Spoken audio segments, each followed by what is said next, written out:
सैफ अली खान हल्ला प्रकरणात इमारतीतून तसंच घटनास्थळावरून आरोपी शहेदाचे 19 फिंगरप्रिंट सापडल्याची सूत्रांची माहिती। जिना खिडकी सदनिकांवर सापडले हाताचे ठसे। हल्लेखोर शहेजादनं दिली घरात कसा घुसला याची कबुली। वांद्र्यातील इमारतीच्या मागे सुरक्षा रक्षक नसल्याचं हेरून सैफच्या घरात शिरलो। सैफच्या हल्ल्याची एक्सक्लुझिव्ह माहिती एबीपी माझाच्या हाती।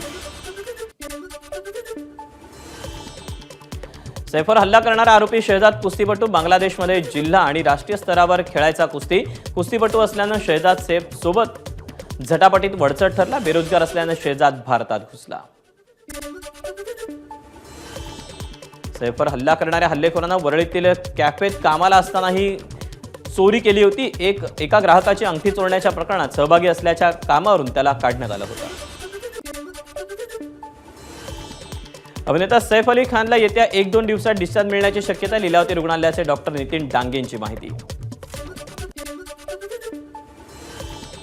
हिरानंदन इस्टेट भागात काम करणारे बांगलादेशी हटाव यासाठी शिवसेनेची मोहीम। कार्यालयांना शिवसेना शाखा प्रमुख प्रवीण नागरे, महेंद्र मडवी, विभाग प्रमुख मुकेश ठोंबरेंच्या वतीनं निवेदन। ममता बॅनर्जींची सत्ता असलेल्या पश्चिम बंगालमधून बांगलादेशीयांची घुसखोरी सुरू। मग ठाकरेंची शिवसेना घुसखोरीबद्दल ममता बॅनर्जींना का विचारत नाही, आशिष शेलारांचा सवाल।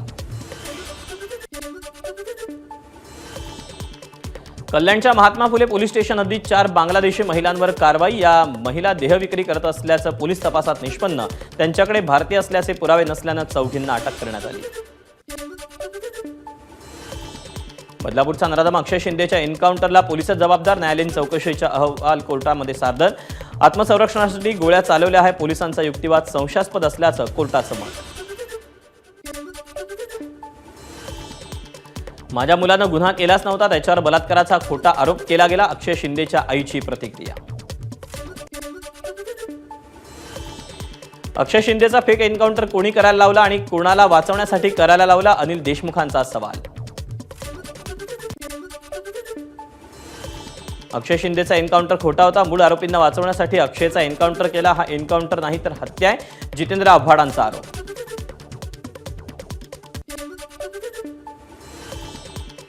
निवडणुका डोळ्यासमोर ठेवून अक्षय शिंदेचा एन्काउंटर करण्यात आला। देवेंद्र फडणवीसांना अंधारात ठेवल्याची माहिती। या प्रकरणावर न्यायालयीन समितीनं ठपका ठेवला हे गंभीर, संजय राऊतांची प्रतिक्रिया। निवडणूक तोंडावर होती म्हणून फेक एन्काउंटर केल्याची सुषमा अंधारेंची टीका। राजकीय गणित जुळण्यासाठी फेक एन्काउंटर झाल्याचं अंधारेंचं मत। अक्षय शिंदेचा एन्काउंटर फेकच असणार। शाळा मालकाच्या काही गोष्टी अक्षय शिंदेला माहिती असतील म्हणून त्याचा एन्काउंटर केला गेला असेल, जयंत पाटलांचा दावा। बदलापूर घटनेप्रकरणी संबंधित अधिकाऱ्यांसोबत बोलून माहिती घेतो, त्यानंतर मी बोलेन, मंत्री शंभूराज देसाईंची प्रतिक्रिया। बदलापूर घटनेप्रकरणी कोणतीही तक्रार आयोगाकडे नसल्याची रुपाली चाकणकरांची माहिती। दोषींवर कारवाई केली जाणार, चाकणकरांची प्रतिक्रिया।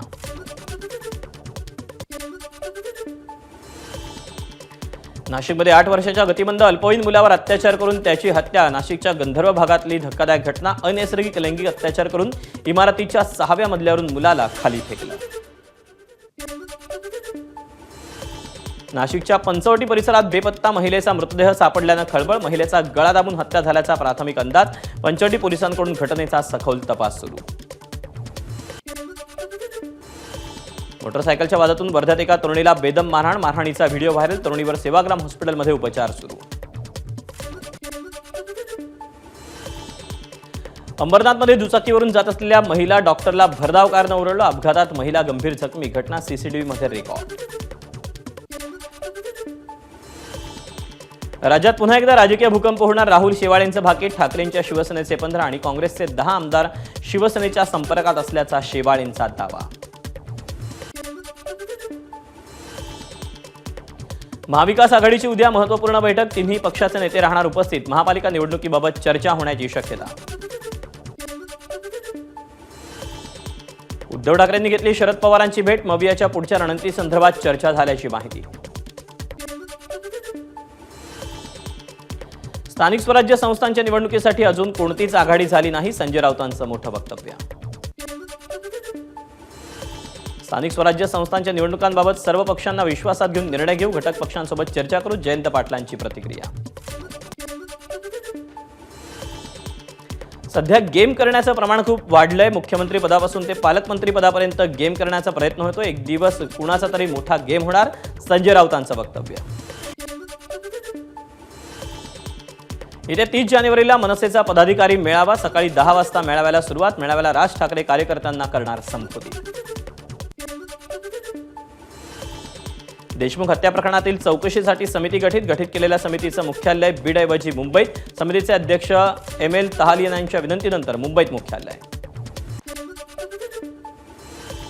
संतोष देशमुख कुटुंबियांनी घेतली प्रकाश आंबेडकरांची भेट. अकोल्यातील कृषीनगरमधील यशवंत भवन या निवासस्थानी देशमुख कुटुंबीय आणि प्रकाश आंबेडकरांमध्ये चर्चा. मत्सादोगमधील सरपंच संतोष देशमुखांच्या हत्येच्या निषेधार्थ अकोल्यात जनआक्रोश मोर्चा. संतोष देशमुखांचे कुटुंबीय मोर्चात सहभागी. वाल्मिक कराडच्या जामीन अर्जावर 23 तारखेला सुनावणी. कराडच्या वकिलांनी तारीख वाढवण्याची मागणी केली होती.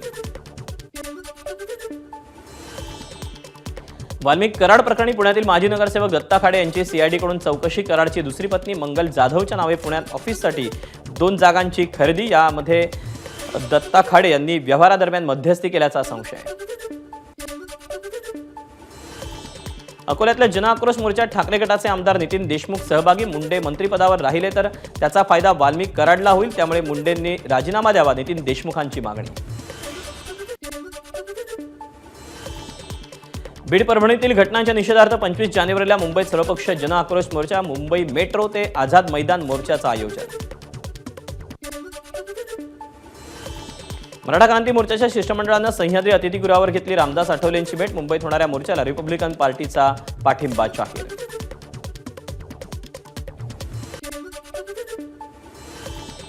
संतोष देशमुख आणि सोमनाथ सूर्यवंशी यांना न्यायासाठी 25 जानेवारीला मुंबईत जनआक्रोश मोर्चा. आंदोलकांनी घेतली शरद पवारांची भेट.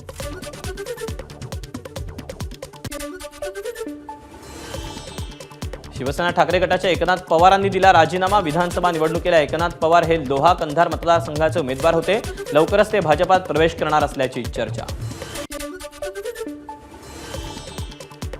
उपमुख्यमंत्री एकनाथ शिंदेंची दरेगावात प्रशासनासोबत बैठक. दरेगावात पर्यटन विकास आराखड्याचं नेमकं काय पर्यटन असणार याबाबत घेतला आढावा.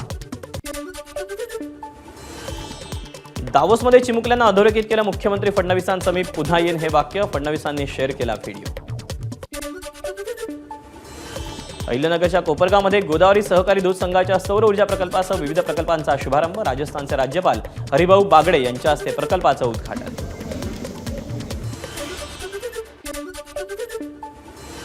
धाराशिवमधील भालकी इथे बसवेश्वर महाराजांच्या पुतळ्याची विटंबना. शहरातील लिंगायत समाज आक्रमक. घटनेच्या निषेधार्थ उमरगा बंद. धाराशिवच्या भालकीत बसवेश्वर महाराजांच्या पुतळ्याची विटंबना. लातूरच्या किल्लारीमध्ये लिंगायत समाज आक्रमक. लातूर उमरगा महामार्गावर लिंगायत समाजाकडून घोषणाबाजी. नंदुरबारमधील दगडफेकी प्रकरणी 18 आरोपी पोलिसांच्या ताब्यात. आरोपींमध्ये 7 अल्पवयीन मुलं असल्याची माहिती. रिक्षाच्या अपघातावरून झालेल्या राड्यानंतर दगडफेक. भंडाऱ्याच्या तुमसर नगरपालिकेवर सर्वपक्षीय मोर्चा. शहरातील मुख्य रस्त्यावरील अतिक्रमण हटवण्याची मागणी. सलून व्यावसायिकांनी वाढवले सेवेचे दर. 26 जानेवारीपासून दरवाढ लागू. आता कटिंगसाठी 100 तर दाढीसाठी 70 रुपये द्यावे लागणार. अहिल्यानगरच्या सैन्य प्रशिक्षण केंद्रावर सैनिकी युद्ध प्रात्यक्षिक. T-90 आणि T-72 अजय हेलिकॉप्टर वायुसेनेच्या विमानांचा सहभाग.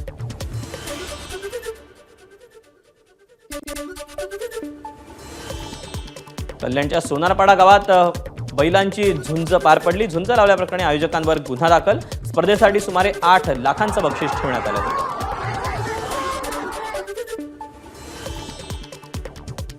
घरात काम करणाऱ्या महिलेनं चुकून कचऱ्यात फेकली कोल्डप्ले कॉन्सर्टची तिकीटं. प्राची सिंग या तरुणीनं पोस्ट शेअर करत आपली व्यथा सांगितली. नवी मुंबईत शनिवारी कोल्डप्ले कॉन्सर्टनंतर प्रेक्षकांनी केलेला 100 टन कचरा एका रात्रीत स्वच्छ. शोसाठी जवळपास 65 ते 70 हजार तरुणांची उपस्थिती.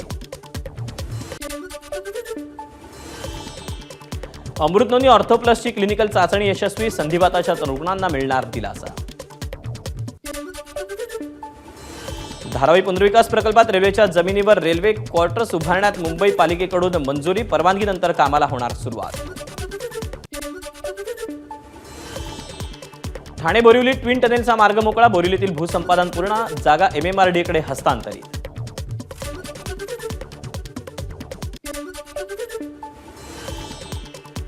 मध्य रेल्वेच्या मुंबई विभागाकडून रेल्वे प्रवासी वाहतूक आणि महावाहतुकीच्या क्षेत्रात नवे विक्रम, विशेष गाड्यांची संख्या 29% वाढली तर डिसेंबरमध्ये 1.98 दशलक्ष टन मालवाहतूक. प्लॅस्टिक विक्रेत्यांवर कारवाईसाठी मुंबई महापालिकेची वॉर्ड स्तरावर आजपासून विशेष मोहीम, नियम भंग करणाऱ्यांना तात्काळ दंड बसण्याची शक्यता.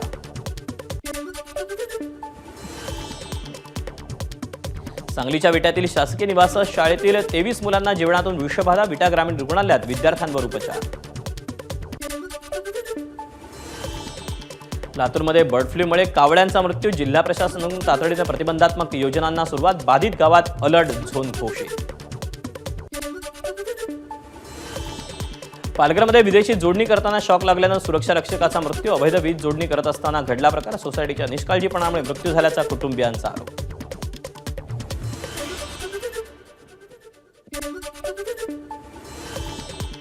रायगडमधील रेवदंडा खाणीत डिझेल तस्करीवर कस्टम विभागाची कारवाई, सुमारे 2 कोटी रुपये किमतीचं 36 लिटर डिझेल असलेले 3 टँकर जप्त, मनसेच्या तक्रारीनंतर कस्टम विभागाची कारवाई.